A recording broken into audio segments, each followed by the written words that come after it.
김미경의 40수업 파트 3 출판 어웨이크 북스 저자 김미경 기획 윤문경 리딩 심근식 30대까지 우리는 일, 결혼, 출산 등 인생의 중요한 선택을 해나간다. 그때는 선택에 집중하는 중이라 내가 어떤 판을 만들고 있는지 조망하거나 앞날을 제대로 내다볼 수 없다. 40이 넘어야 마침내 내가 만든 판, 내 인생의 배치도가 한눈에 들어오기 시작한다. 일이든 돈이든 가족이든 인생에서 하나라도 빼면 나도 함께 빠져버린다. 내 인생의 배치도 자체가 곧 나이기 때문이다. 내가 사라지지 않는 한 내 인생의 문제 역시 줄어들지 않는다.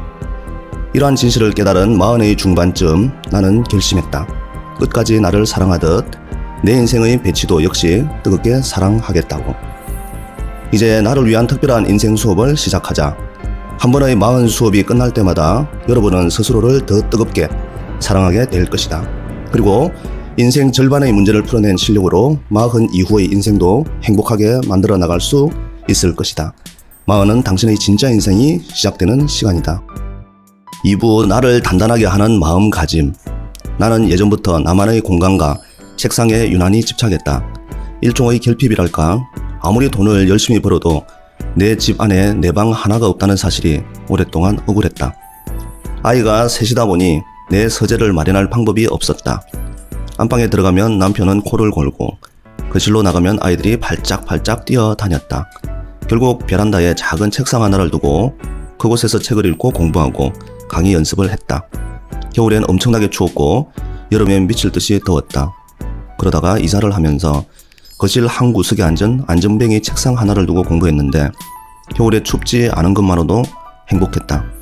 그 작은 책상에서 나는 강사 김미경으로 다시 태어났다. 투자하지 않는데 성장하는 사람은 없다. 우리는 아이들에게 이렇게 말한다. 너는 아무것도 하지 말고 공부만 해. 그러면서 아이들에게 모든 시간과 공간을 몰아준다. 돈도 마찬가지다.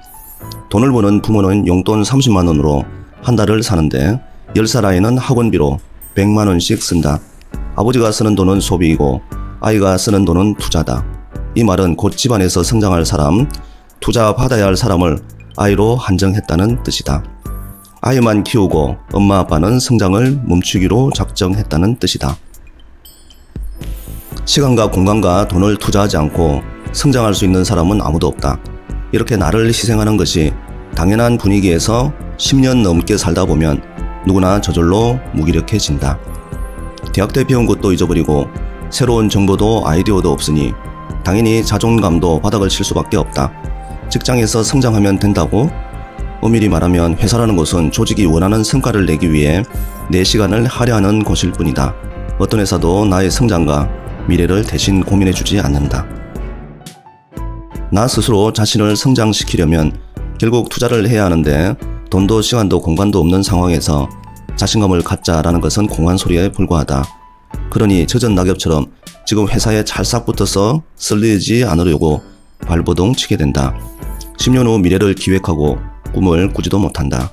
50대가 되면 지금보다 더 고갈될 것이 눈에 보이니까 결국 몸은 40대인데 마음은 이미 70대가 되어버리는 것이다. 그러니 20대처럼 다시 나만의 공간을 만들어야 한다. 아무리 좁아도 책상 하나 놓을 공간이 없는 집은 없다.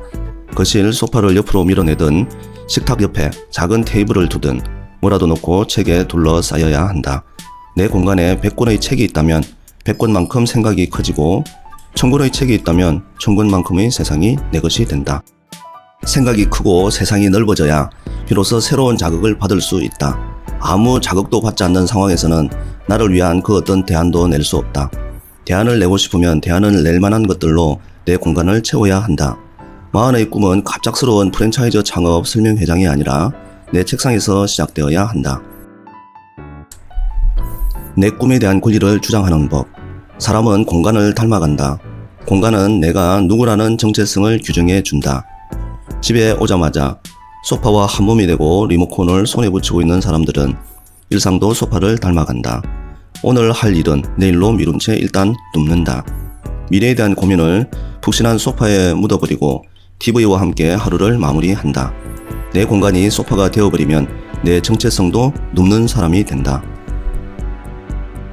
책상 하나만 봐도 그가 얼마나 충실히 현재를 살아내고 있는지, 설레는 마음으로 내일을 기대하는지가 보인다.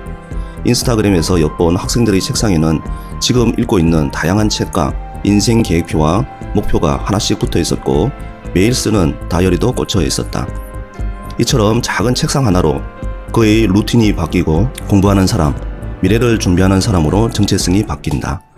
마흔에게 지금 당장 필요한 가구는 소파가 아니라 책상이다. 책상이 생기면 공부 시간을 내기도 더 쉬워진다. 책상이 있어야 책상 앞에 앉을 시간을 만들지 않겠는가. 새벽이든 밤이든 집중이 잘 되는 시간을 택해서 책상 앞에 앉아있는 루틴을 만들자. 거실이나 침실처럼 가족들과 함께 쓰는 공간에 책상이 있다면 규칙을 잘 정해야 한다. 이 시간은 내가 공부하고 책 읽는 시간이니 TV를 보거나 방해하지 마 라고 가족들과 미리 합의하자. 처음에는 가족들이 귀찮아할 수 있지만 딴소리는 감히 꺼내지도 못하게 만들어야 한다. 내 공간과 시간을 희생하면서까지 가족에게 모든 걸 양보하고 내어주는 것은 사랑이 아니다. 이 집에서 마땅히 누려야 할 너무나 당연한 나의 권리를 포기하는 일이다. 내 공간과 시간에 대한 권리를 주장하지 않으면 가족들은 내 배려를 고마워하는 것이 아니라 본인들의 권리라고 착각한다. 그리고 나의 당연한 권리 주장을 민폐 취급한다. 공부 모임 간다고? 그럼 나 저녁은 어떻게 해? 엄마는 식탁 쓰면 되잖아. 엄마 책상이 왜 필요해? 주말에 애들 안 챙기고 갑자기 무슨 강의를 들으러 간다고 그래. 내 것을 내 것이라고 말하지 않으면 결국 가족들은 내가 이기적으로 잘못되었다고 말한다. 그렇게 10년, 20년을 살면 그동안 누적된 모든 것이 그 집안의 원칙이 된다. 나만 희생하는 억울한 원칙이 통하는 이유는 내가 나의 정당한 권리를 너무 쉽게 포기하고 가족의 부당한 요구를 허용했기 때문이다. 이것이 쌓이면 우울증이나 우울병이 오고 만다. 내 시간과 공간을 확보하겠다는 주장은 너무나 마땅한 권리이기도 하다. 내 공간에 대한 권리, 내 시간에 대한 권리부터 찾아야 내 꿈에 대한 권리를 주장할 수 있다. 그러니 집안에 나를 힘들게 하는 억울한 원칙이 있다면 지금부터 바꾸자. 내 꿈을 위해 무엇이든 해보겠다는 건강한 소망에는 아무 문제가 없다. 3부, 인생의 균형을 유지하는 연습. 이제라도 결혼해야 할까? 43세, 나은님은 원래 비혼주의자였다. 일이 워낙 재미있고 혼자서도 씩씩하게 잘 살 자신이 있었다. 그런데 얼마 전 갑작스럽게 할머니가 돌아가시면서 충격을 받았다. 어차피 언젠가 죽을 인생, 남들도 해보는 것을 후회 없이 다 해보자는 생각이 들어 뒤늦게 결혼을 결심했다. 그런데 막상 40이 넘으니 주변에 남아있는 남자는 유부남, 이혼남, 철부지 연하남 밖에 없었다. 그러다 얼마 전 운 좋게 괜찮은 남자를 소개받았다. 지난달에 소개팅을 했는데 남자가 너무 괜찮은 거예요. 성격 괜찮고 돈도 좀 모아놨고 집도 잘 살고 왜 아직 결혼을 안 했을까 싶더라고요. 그런데 여자의 직감이라는 게 있잖아요. 처음부터 확실하게 하고 시작하는 게 좋을 것 같아 두 번째 만나는 날에 제가 혼인관계 증명서를 떼어보자고 했어요. 그랬더니 그제야 사실은 이혼을 했다고 말하더라고요. 첫 만남부터 거짓말을 한 사람이 다른 건 솔직히 말했을까 싶어 바로 자리에서 일어났어요. 40대 싱글의 연애는 들을수록 다사다난했다. 남들처럼 평범하게 연애하고 결혼하는 일이 왜 이들에게 이렇게 어려울까? 왜 유독 이성 문제만 안 풀릴까? 결혼이 해결해주지 않는 것. 분명한 것은 결혼은 선택이라는 점이다. 기혼이냐 비혼이냐는 살아가는 여러 형태 중 하나일 뿐이다. 왜 결혼을 안 했어? 같은 무례한 질문에는 대답을 안 하면 된다. 아니면 내 선택의 이유를 곧바로 설명할 수 있을 정도로 논리가 정리돼 있어야 한다. 나만의 논리가 분명하지 않으면 자꾸 결혼을 안 한 게 아니라 못한 사람 취급받기 쉽다. 결혼이 서로의 미래를 보듬어줄 어른끼리의 만남이고 약속이라면 언제 해도 전혀 늦지 않다. 주변의 결혼한 친구들을 보라. 배우자들 상태가 어떤가? 열심히 골랐는데 성품도 안 맞고 경제적인 능력도 별로인 경우가 절반이다. 능력 있고 성격까지 좋은 사람은 드물다. 이 말은 곧 나 역시 별로인 사람을 만날 가능성이 높다는 얘기다. 40 넘어 잘못된 배우자를 만나면 인생 전체가 너무나 불안해진다. 상대가 바람막이가 되어줄 거라고? 그 사람 때문에 내가 온몸으로 바람을 막아야 하는 상황이 벌어질 수도 있다. 내가 아프면 이 사람이 책임져 주지 않겠느냐고? 반대로 내가 아픈 그 사람을 돌봐야 하는 상황이 올 수도 있다. 배우자가 없어서 외로워 우는 게 배우자가 사고쳐서 괴로워하며 우는 것보다 나을 수 있다. 바람을 막아주고 추위를 피하게 해주는 성능 좋은 바람막이가 정말 절실하다면 스스로 벌어 사는 게 내 경험상 제일 속편하고 빠르다. 결혼은 불확실한 희로애락의 사건들을 순서대로 누군가와 함께 겪는 일이다. 지금의 내 문제를 대신 해결해줄 사람을 찾는 것이 결혼이 아니라 함께 겪을 사람을 맞이하는 일이다. 혼자여도 당당해야 둘일 때 행복하다. 내 인생의 결핍을 채우기 위해 누군가를 택하면 꼭 대가를 치른다. 40이 넘어 경제적으로 취약해지면 많은 여자들이 남자를 집, 돈처럼 대한다. 나에게 집을 사줄 사람, 나 대신 돈을 벌어다 줄 사람을 찾는 것이다. 이러다 꼭 최악의 선택을 한다. 정말 무능한 남자를 만나거나 사기 당하기 십상이다. 결혼은 나의 세컨드 라이프를 좌지우지할 인생의 가장 큰 선택이다. 나 스스로 여유있고 당당하고 건강해야 그런 상대를 만날 수 있다. 그래서 나는 40대 싱글들에게 늘 얘기한다. 열심히 돈 벌어서 남편 같은 집부터 사라고. 꼬박꼬박 벌어다주는 남편 말고 꼬박꼬박 돈이 나오는 연금과 보험부터 잘 들어두라고. 혼자 사는 싱글들에게는 집만큼 안정감을 주는 게 없다. 집과 연금이 든든하게 있으면 남자도 천천히 자신있게 고를 수 있다.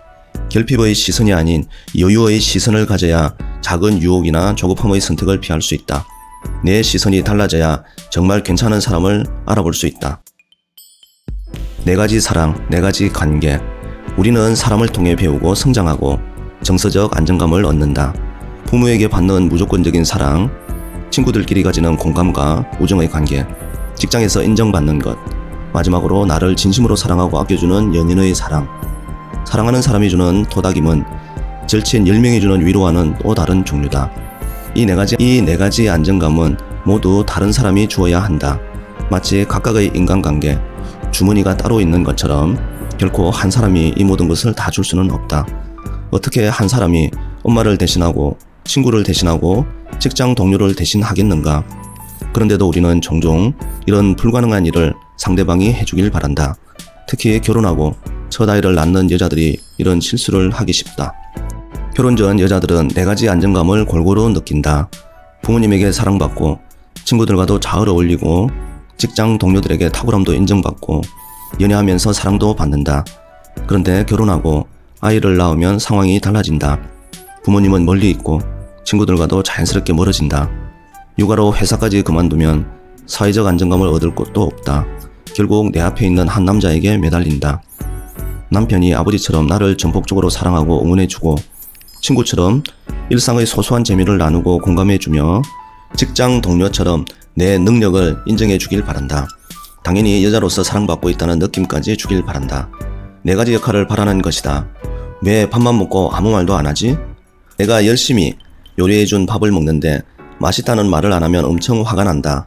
그렇다면 이건 그의 잘못일까? 아니면 내 욕심일까? 어떤 이들은 이런 정서적 안정감을 자녀에게 바란다. 아이가 우리 엄마 대단하다고 인정해주고 친구처럼 수다도 떨어주고 우리 엄마가 세상에서 제일 예쁘다고 말해주길 바란다. 해주지 않으면 엄청 서운해한다. 이 욕심을 버리지 못하면 아무리 엄마라도 아이들에겐 부담스러운 존재가 될 수밖에 없다. 남편도 마찬가지다. 평소엔 바쁘다는 핑계로 아내 말은 들은 척만 하다가 일이 잘 안 풀리거나 성과가 나지 않으면 직장에서 듣고 싶은 말을 갑자기 아내에게 요구해 당황스럽게 만든다. 가장으로서 권위도 인정받고 싶고 상사에게 듣고 싶은 격려와 칭찬, 동료에게 듣고 싶은 인정도 아내에게 모두 해주길 바라니 부부 사이에 갈등이 커질 수밖에 없다. 그래서 남자들도 스스로 정서적 안정감을 유지할 수 있도록 신경 써야 한다. 아내의 따스한 손길도 필요하지만 언제나 응원해주는 전우 같은 친구도 곁에 두어야 한다. 나를 어른으로 대해주는 자녀들의 지지도 절대적으로 필요하고 내 실력을 알아주는 사회와의 연결도 매우 중요하다. 사람에게 부지런한 좋은 사람, 사람에게 게을러져 스스로를 고립하지 말자. 사람에게 부지런한 사람이 진짜 지혜로운 사람이다. 나이 불문하고 고립은 인간에게 있어 가장 큰 문제다. 미국 하버드 대학교 의과대학 정신과 교수인 로버트 월딩거가 무엇이 행복을 결정하는가 라는 주제로 테드 강의를 한 적이 있다.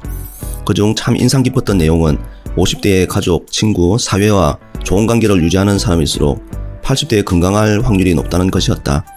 50대의 콜레스테롤 수치보다 인간관계에서 느끼는 안정감, 행복감이 노후의 건강과 삶의 질에 더 많은 영향을 미친다는 것이다. 물론 각자의 역할에 충실한 삶을 살아가는 마흔에는 자연스럽게 한쪽으로 관계가 쏠리고 에너지 분배가 잘 안 된다. 그러나 행복해지기 위해 건강하고 만족스러운 삶을 살기 위해서는 정서적 안정감이 꼭 필요하다. 그리고 이 안정감은 한 가지만으로는 충족할 수 없다. 아무리 직장 동료에게 칭찬과 인정을 받아도 속 얘기를 털어놓을 친구가 곁에 없으면 허전하다. 연인과 사랑을 속삭이는 것도 한두 달이지. 내 처지가 백수라면 엄청 불안해질 수밖에 없다. 친한 친구와 지인들에게 둘러싸인 핵 인싸여도 진실로 나를 사랑해줄 한 사람이 없으면 외로움이 커질 수밖에 없다. 각각의 관계로부터 정서적 안정감을 충분히 얻어야 우리의 삶은 불안하지 않고 행복을 유지할 수 있다. 반대로 한두 사람에게 매달려 있는 단조로운 인간관계는 그 자체로 불안감을 준다. 나에게 안정감을 주는 이 사람의 마음이 돌아서거나 떠날까봐 노심초사할 수밖에 없으니 말이다. 그러니 40 넘어 정서적으로 건강하고 안정감을 유지하려면 각각의 만족감을 주는 좋은 사람들을 옆에 잘 둬야 한다. 한 사람에게만 몰입하지 않고 일종의 시스템처럼 관계를 분산시키는 것이다. 하나의 관계가 잘 안 풀릴 때 다른 관계에서 충분히 채울 수 있도록 40 이후에 인간관계에 줄어드는 이들은 사람에게 게으른 경우가 많다. 오랜 친구에게도 연락을 안 하고 새로운 친구를 사귀는데도 소극적이다. 이 나이에 새로운 친구를 만드는 건 어렵다고 지레 결론 내린다. 그러나 품격 있고 좋은 사람들은 나이를 가리지 않는다. 사람에 대해서는 끝까지 가능성을 열어놓고 애를 써야 한다. 결국 사람에게 부지런한 이들이 주변에 좋은 사람들을 두고 안정감 있고 성숙한 인생을 살아간다. 가족에게, 절친 한 명에게, 자녀에게 의지 말고 다채로운 인간관계를 만들어 나가자. 지금부터 끊어진 관계를 잇고 채워나가자. 그것이 진짜 지혜롭게 나를 사랑하는 방법이다. 부부의 새로운 파트너십을 만들어라. 살면 살수록 나는 결혼만 한 벤처가 없다고 생각한다. 미래의 가능성만 보고 시작하는 벤처기업가처럼 결혼도 서로의 가능성만 보고 시작하는 모험이다. 그 사람에 대해서 안다고 생각하고 결혼하지만 예측을 벗어날 때가 많다. 사람은 늘 변하고 성장하기 때문이다. 내 미래가 어떻게 될지 본인도 제대로 모르니 상대에 대해서는 더 모를 수밖에 없다. 결혼할 때는 요리도 잘하고 살림도 잘하고 자기야 일찍 들어와 맛있는 거 해줄게 하던 아내가 40이 되더니 갑자기 일에 몰입하면서 가사는 뒷전이다. 하루는 참다 못해 당신이 해준 밥이 먹고 싶어 하면 기다렸다는 듯이 받아친다. 그래? 나도 남편이 차려주는 밥 먹고 싶은데? 남편들도 마찬가지다. 결혼할 땐 인맥도 넓고 아이디어도 많아서 타고난 사업가인 줄 알았다. 그런데 10년 동안 스타벅스에서 아는 형, 동생들과 어울리며 이거에서 대박 나면 금방 10억 번데 같은 소리를 할 줄 누가 알았을까? 우리가 엄청난 리스크를 감당하면서까지 결혼이라는 모험을 하는 이유는 저 사람만 있으면 될 것 같아서다. 사랑에 눈이 멀었을 때는 저 사람을 얻으면 세상을 다 가질 것 같다. 그런데 몇 년 살다 보면 결국 저 사람만 있으면 안 되는 현실을 깨닫고야 만다. 살다 보면 아이도 낳아야 하고 집과 차도 있어야 하고 돈도 많이 필요하다. 그래도 30대까지는 아내가 남편에 대한 기대를 적지 않는다. 꼭 그가 해낼 것만 같아서다. 참고 기다리다가 40대가 되면 견적이 딱 나온다. 저 인간만 믿고 있다가 큰일 나겠는데? 부부 사이 갈등의 골이 깊어지는 시기가 바로 이때다. 나라도 벌어야겠다 싶어서 이 일 저 일 알아보고 다니면 뭘 한다고 나돌아다니냐며 핀잔을 주고 일을 다시 시작해서 좀 바빠지면 벌어봤자 얼마나 버냐고 주저앉히고 슬슬 일에 재미를 붙이며 몰두하면 돈 번다고 유세냐며 몰아붙인다. 당신 혼자로는 부족하니까 내가 나서지 아니었어 봐. 그동안 남편으로서 아빠로서 우리한테 해준 게 뭐야? 라고 대받아치면 가시돋친 설전이 시작된다. 그래서 이혼율이 가장 높은 나이도 여성의 재취업률이 가장 높은 나이도 40대다. 40 넘으면 50점이 만점이다. 이 나이까지 살아보니 내가 생각하는 40에 제일 필요한 능력은 무엇도 아닌 바로 용서다. 40쯤 되면 결혼이라는 나의 선택이 만들어낸 울타리 안에는 구성 요소가 이미 너무 다양해져 있다. 남편과 나의 관계뿐 아니라 자녀가 있고 친정과 시댁이 있고 각자가 현재 이루고 싶은 일과 미래의 꿈도 있다. 어떤 사람에게는 자녀가 가장 중요할 수 있고 어떤 이에게는 본인의 성장이 제일 중요할 수 있다. 이 요소는 나이대별로 계속 달라질 수 있다. 하나가 망가졌다고 결혼이 망가지는 게 아니다. 남편과 내가 옆집 부부만큼 알콩달콩하지 않다고? 신혼 때는 문제일 수 있지만 지금은 아니다. 이미 이 결혼 안에는 내가 책임지고 끌고 가야 할 어른의 삶이 담겨 있다. 배우자도 중요하지만 지금 살고 있는 집에서 하루를 보내는 것도 아이들과 밥을 먹는 일상도 엄청나게 중요하다. 지금은 부부 사이가 별로여도 은퇴 후 좋아질 수도 있다. 사건 하나하나, 종목 하나하나에 목숨 걸지 말고 급한 것부터 해결하자. 지금 부부 사이가 50점이라도 괜찮다. 남녀 사이에서 100점은 만난 지 일주일 됐을 때의 점수다. 그 뒤로 계속 떨어지는 게 정상이다. 친구도 5년이 지나면 점수가 깎이는데 일상의 민낯과 성품의 바닥을 10년간 보고 사는 부부가 50점이면 나쁘지 않다. 몸이 다르다는 것은 각자의 몸 안에서 벌어지는 미세한 슬픔, 서러움, 소망에 똑같이 공명하지 못하다는 뜻이다. 그것도 정상이다. 내가 생각하고 원하는 것을 상대가 매번 공감하고 응원하는 게 오히려 이상한 것이다. 서로가 조금 더 여유 있게 배려하고 용서하면 50점도 만점으로 여겨진다. 수십 년을 함께 살아가야 할 부부에게 제일 큰 장점은 함께할 시간만큼 서로에게 너그러워지는 것이 아닐까? 서로의 지하 100층까지 내려갔다 올라오기를 100번 이상 하며 각자의 단점과 민낯을 부모보다 더 잘 알게 되는 마흔에는 사실 50점도 만점이다. 그도 50점, 나도 사실은 50점인 것을 인정해야 한다. 진짜 100점이어서 100점이라고 말하는 부부가 얼마나 될까? 서로가 부족한 그 50점을 내가 대신 이해하고 채워줄 수 있는 진한 파트너십이 있어도 50점도 100점이라고 말하는 것이 아닐까? 어차피 서로를 너무 잘 아는 처지에 깎아내려고 원망하지 말자. 100년을 함께 버텨갈 사람들끼리 그러지 말자. 부부는 파트너니까. 내 방식이 아이의 표준값이 된다. 나는 지금도 엄마의 새벽 기도를 기억한다. 엄마는 일이 안 풀릴 때면 늘 새벽 기도를 했다. 막내 동생이 오랫동안 아팠을 때 엄마의 새벽 기도는 절정에 달했다. 100일 기도를 마치고 돌아온 엄마는 우리 5 형제를 모아놓고 들뜬 목소리로 말했다. 엄마가 드디어 하나님 음성을 들었다. 걱정하지 마라. 내 자녀를 통해 내가 행하는 일을 보라. 하나님 음성이 어찌나 큰지 교회 전체를 울렸다니까? 이제 우리 막내는 살아날 거다? 나는 이 이야기를 살면서 만번은 들은 것 같다. 심지어 엄마는 이 말씀을 액자로 만들어 집안에 걸었다. 100일 동안 신과 기싸움을 한판 벌이며 자신의 불행을 가장 긍정적인 결론으로 도출해낸 엄마. 한동안 절망에 빠져있던 엄마는 그렇게 100일 기도를 통해 다시 살아났다. 인생의 돌부리에 걸려 넘어질 때마다 좌절하지 않고 끝까지 자신과 가족을 살려내는 엄마의 태도는 우리 5 남매에게 많은 영향을 주었다. 어려운 일을 당할 때 어떻게 살아야 하지? 라는 질문이 터져나올 때 우리는 자동으로 엄마의 새벽 기도를 떠올린다. 어떤 어려움 앞에서도 함부로 포기하지 않았던 엄마의 투지, 힘들수록 새벽에 일어나 끝까지 자신에게 질문했던 집중력, 그리고 그 답을 현실로 기어이 만들어내는 실천력까지 매일 보고 배운 엄마의 모습이 누적되어 나 역시 비슷한 위기 상황을 겪을 때마다 자동 반사적으로 해결책을 찾았던 것이다.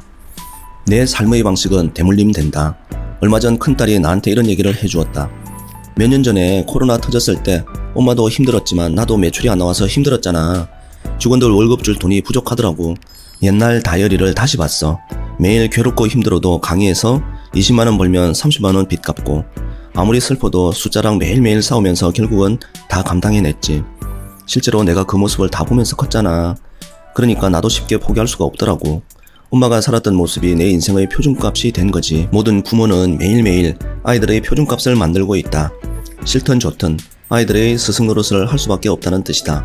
중요한 것은 행동이 매일 누적되면서 표준값이 만들어지는데 우리의 나쁜 습관은 한 번에 안 고쳐진다는 사실이다. 평소에 책 한 권 읽지 않고 늘 스마트폰만 보면서 아이들에게 인생에서 공부가 얼마나 중요한지 얘기해봤자 먹힐 리 없다. 부부가 매일 싸우면서 아이들에게 친구들과 사이좋게 지내고 양보하라고 말하는 것은 공허한 메아리다. 자녀 교육은 클래스가 아니라 부모의 태도라고 가르치는 것이다. 클래스는 밖에서 전문가에게 배우는 게 훨씬 낫다. 아이에게 태도의 선물을 주자. 아버지가 돌아가신 건 지난해 3월이었다. 내가 강사가 되기로 결심할 때, 강사가 된 이후에 힘들 때 항상 응원을 해주신 분은 아버지였다. 미경아, 아버지 말 믿어. 내가 너 낳았잖아. 너 키웠잖아. 네 남편은 만난 지 몇 년 안 돼서 널 잘 모르는 거요. 그래서 너 강사 되는 거 반대하는 거요. 우리 미경이는 잘할 수 있어. 너 어려서부터 얼마나 말을 잘했는데 나는 네가 학교 갔다 와서 이런저런 이야기해주면 엄청 재미있었어. 잘할 수 있어. 한번 해봐. 강사 일을 할까 말까, 내가 과연 잘해낼 수 있을까 고민하던 20대 후반에 아버지는 이 한마디 응원으로 내 갈등을 깔끔하게 정리해 주셨다. 아버지의 장례식을 마치고 증평으로 내려가 아버지의 일기장을 보고 나는 목 놓아 울고 말았다. 내가 진심으로 사랑하고 또 사랑하는 우리 미경이가 요즘 중요하게 생각하는 것들 이라는 제목 아래에 메타버스, NFT, 앱 3.0, 새로운 시대가 온다라고 쓰여 있었던 것이다. 아버지의 굵은 필지로 쓰여진 그 단어들을 보고 얼마나 펑펑 울었는지 모른다. 아빠, 이걸 왜 쓴겨? 이걸 왜 알려고 한겨? 우리 아버지는 그런 분이셨다. 돌아가시는 순간까지 나와 대화하고 싶어 하셨고 말이 통하는 사람으로 남고 싶어 하셨다. 나의 아버지는 잘난 사람도 공부를 대단히 많이 한 사람도 아니다. 평생 돼지 농사를 지은 분이셨다. 그런 아버지가 내게 물려주신 선물은 왓이 아니다. 어떻게 자녀를 대해야 하는지 바로 그것을 알려주셨다. 언제 어떤 힘든 일이 닥쳐도 자녀를 응원할 것, 그리고 죽는 순간까지 자녀가 하는 일을 알고 응원하기 위해 노력할 것. 부모로부터 마음의 선물, 태도의 선물을 많이 받은 아이들은 삶을 살아가는 표준이 다르다. 나 역시 죽을 때까지 내 자녀들에게 그 선물을 매일 퍼주려 한다. 갑자기 오래 살아야 한다는 생각이 드는 건 아직 내가 충분히 그 선물을 주지 못했기 때문일 게다. 부모의 노릇이 무엇이 아닌 어떻게를 물려주는 것이라면 우리는 아직 성실히 멋지게 살아내야 할 시간이 충분하다. 나이 들어 부모로 사는 시간도 하루하루 빛나게 살 가치가 충분하다. 지금까지 신화 부쿨이었습니다. 다음 시간에는 서재호 블루 다이아몬드님의 리듬으로 함께 하겠습니다. 감사합니다.